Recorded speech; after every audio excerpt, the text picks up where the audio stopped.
Now, the National Employers Association of South Africa, along with other business organizations, have come out against mandatory vaccinations. NEASA is in favor of campaigns that promote voluntary vaccinations and also support the end of all lockdowns. But to help us understand the association's take, we are now joined by NEASA's Chief Executive, Gerhard Papenfus. Gerhard, a good afternoon to you. Thank you so much for giving us your time. I think a great place to start is this letter that you've essentially written to the presidency asking for really this decision or this conversation to be looked at.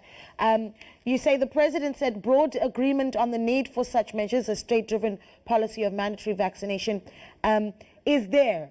Right, so the president essentially says there is a broad agreement from organizations and companies in the country that we need to move towards mandatory vaccination. You say that's not correct? Well, the business, my apologies. The president is talking about probably about the companies involved in business unity for South Africa, who is the only representative at NEDLAC. They, with government, wrote the constitution of NEDLAC, and they made provision for them only to be on NEDLAC. But it is a small portion. It's a small number of very large corporates that's on NEDLAC. It is corporates. And it's not at all reflective of South Africa's business. I think that generally business is against it. SMMEs work and live much closer to their workers. And it's not that simple just to tell your workers, unless you do that, you'll be fired. Now, let me just say this with regard to MTN that said they introduce it now. I would love to see MTN's plan. It's not that simple. I mean, these guys come out and say, unless you do it, you're fired. I am pretty sure that none of them are actually complying with the legal requirements that's set out by the state, by the Department of Labor. But if I see that, I'll be satisfied, but I believe it's not the case. So, first of all, it is very difficult to introduce a blanket approach with regard to mandatory vaccinations. There is simply no such thing. That such a decision must be preceded by consultation processes. A plan needs to be drafted, and that's very complex. And the individual by individual case study needs to be made, why it's necessary to do that, and whether there's any alternatives. This simple, broad stroke of a statement, I cannot see that stands.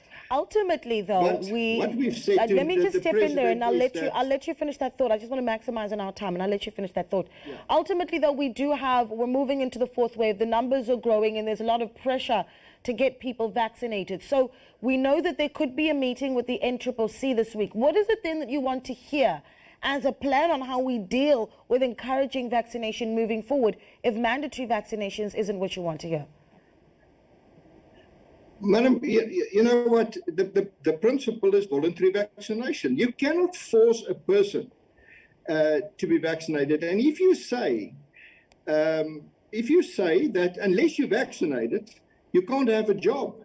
Do they realize what is they about to launch in this country?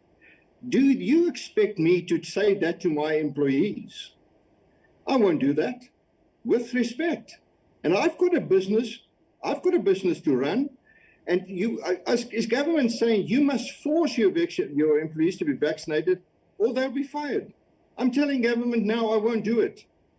I will break that law because it's immoral. The personal integrity, the bodily integrity of an individual is worth more the financial assets of a big business. And these corporates is so far apart from their own workers that they now go this far. Madam, South Africa won't die out with this virus. This Omicron variant, it's much less dangerous. We've seen one person died today. We're approaching the end of the virus. And now they want to introduce this. I'm worried. We're busy with an alternative agenda here. This is not necessary. Never in history has we dealt with a medical crisis in this manner. Right. Forcing people to subject themselves to this is simply wrong. All right, Mr. Papenfus, your argument is very impassioned, and we really do thank you for giving us your time. That there is the Chief Executive of NEASA, Gerhard Papenfus, and feel free to be part of that conversation as well. What do you say to government-mandated vaccinations? Tweet at ETV News SA. Send us your text messages, voice notes, and videos via WhatsApp. That number 082 777 0735, or you can email newsroom@etv.co.za. We're back.